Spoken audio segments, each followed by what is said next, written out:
When nothing feels urgent, nothing feels wrong. That quiet can feel like clarity. But sometimes, what disappears is not the problem, but the pressure to respond to it. This video looks at what happens when calm becomes the signal that everything is fine. The absence of pressure can feel like clarity. That shift often goes unnoticed. When urgency fades, the body softens, breathing slows. The internal tension that once signaled act now begins to dissolve. In that space, doing nothing can start to feel reasonable. Not because the situation changed, not because a decision was made, but because the discomfort that demanded movement is no longer present. This is often where stopping becomes quietly justified. At first, there may have been momentum, an intention, a direction forming. Then something subtle happens. The external signal weakens. The deadline moves. The consequence feels distant. The emotional spike lowers. And without that spike, movement no longer feels necessary. The mind does not immediately register this as avoidance. It can register it as stability. The stillness feels organized, composed, even mature. Nothing dramatic is happening. Nothing urgent is collapsing. There is no visible failure. So the pause begins to resemble a decision. In many situations, the brain does not reward action itself. It rewards the reduction of tension. When tension decreases, even temporarily, the system interprets it as improvement. Relief can be processed as resolution. This creates a subtle confusion, because relief and resolution are not the same thing. Resolution implies that something was completed, moved, or transformed. Relief only implies that discomfort decreased, yet internally, they can feel similar. When pressure fades, the nervous system recalibrates. The mind's alertness quiets. Attention disperses. Threat detection slows down. The body reads this as safety, and safety feels like progress. But safety can exist without movement. This is where the quiet reward begins to form. The mind starts labeling the absence of stress as evidence of correctness. If nothing feels wrong, maybe nothing needs to change. That thought often emerges softly, without drama, without resistance. It feels logical, because in many contexts, remaining still prevents risk. It avoids potential error. It maintains equilibrium, and equilibrium feels intelligent. Over time, this association strengthens. The brain learns, when tension drops, stay. When urgency fades, stop. When nothing hurts, do nothing. This learning is efficient. It conserves energy. It avoids unnecessary exposure. But it also changes how progress is perceived. Instead of tracking movement, the system begins tracking comfort. Instead of measuring distance traveled, it measures how stable things feel. In environments where external consequences are delayed, this pattern becomes more pronounced. Digital spaces, long-term goals, abstract ambitions. The feedback loop stretches. There is no immediate signal telling the body something is off. So stopping does not register as loss. It registers as maintenance, and maintenance often feels responsible, especially when there is no visible collapse. At this stage, the person may not experience guilt. They may not experience conflict. They may experience completion. A quiet internal message. This is fine. Nothing broke. Nothing demanded action. Nothing escalated. So stillness feels justified. The absence of friction becomes the evidence. Yet something else is happening over time. Momentum weakens silently. Intentions lose temperature. Edges soften. Clarity becomes less sharp. Not dramatically, gradually. When no step is taken, there is no immediate penalty, but there is a subtle erosion. The difference between relief and progress widens, and because relief arrived first, it becomes the reference point. If relief is present, the system assumes the trajectory is acceptable. The pause no longer feels temporary. It starts to feel correct. This is how stopping can feel like a smart decision. Not through denial, not through laziness, but through a structural shift in what is being rewarded.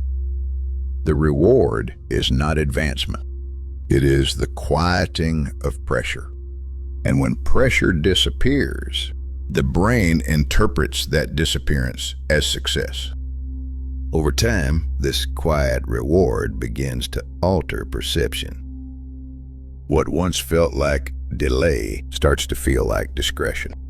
What once felt like hesitation begins to resemble caution. Language adjusts subtly. The narrative shifts. Instead of "I stopped," the mind reframes it as "I evaluated, I waited. I chose not to rush." These statements are not necessarily false, but they can conceal something structural. When action is no longer the reference point, interpretation fills the space. The person begins to view themselves as measured, deliberate, thoughtful. And in many cases, they are. Yet the internal metric has changed. The evaluation is no longer, did movement occur? It becomes, did instability decrease? If instability decreased, the outcome feels positive. This shift in metric changes identity quietly. The individual no longer sees momentum as the indicator of alignment. They see emotional neutrality as alignment. If nothing feels misaligned, nothing appears urgent. This is not passivity in the conventional sense. It is recalibration. But recalibration without external motion can accumulate. Days extend. Decisions defer. Energy redistributes elsewhere. Meanwhile, the internal system continues rewarding calm. Because calm signals safety, and safety signals correctness. This internal logic becomes self-reinforcing. The mind often interprets visible stress as dysfunction, visible struggle as instability. Composure feels superior. Control feels admirable. Non-reactivity is equated with mastery. So when the system stops reacting, stops pushing, stops escalating, it generates a form of self-validation. I am balanced. I am handling it well. I am not overcomplicating things. Internally, this narrative strengthens the reward loop. The absence of visible effort feels like a higher state of being, sometimes even preferable. The mind begins to value maintenance more than transformation. Transformation introduces unpredictability. Maintenance preserves familiarity. So stopping does not appear disruptive. It appears stabilized, and stability is rarely questioned. In this state, inaction creates its own gravity. If no one signals urgency, urgency dissolves. If no visible decline occurs, concern does not activate. The structure holds, but it does not advance. In such systems, movement requires friction. Without friction, the system defaults to equilibrium. And equilibrium feels neutral. Neutral does not trigger alarm. It does not activate defense. It does not demand intervention. So the brain categorizes it as acceptable. Evaluation structures also shift. Instead of asking, "What changed?" the question becomes, "Did anything actually fail?" If nothing failed, the outcome feels sufficient. This redefinition lowers the threshold for perceived adequacy. Progress is no longer expansion. It becomes preservation. Preservation is easier to maintain. It requires less energy. It minimizes exposure. And because exposure carries risk, the avoidance of exposure feels intelligent. Over time, the person may develop a refined capacity to justify stillness, not through elaborate excuses, but through coherent reasoning. The timing isn't optimal. The information is incomplete. The conditions could improve. Each statement can be valid. Each can be accurate.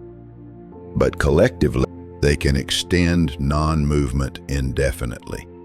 The quiet reward remains active. Every day without conflict reinforces the decision not to act. Every moment of calm confirms the perceived wisdom of waiting. This is how stopping integrates into identity. It does not feel like retreat. It feels like composure. It does not feel like avoidance. It feels like prudence. And because the emotional system is stable, there is no internal signal demanding revision. The structure continues to hold, but holding and moving are not the same state. Holding preserves. Moving transforms. When the reward system prioritizes preservation, transformation loses urgency. Not because transformation is impossible, but because it no longer feels necessary. The system has learned that quiet is sufficient evidence, and sufficient evidence rarely demands further action. Thanks for staying with us until the end. If this perspective helped, a like, comment, or share supports this work. And if you want more reflections like this, consider subscribing.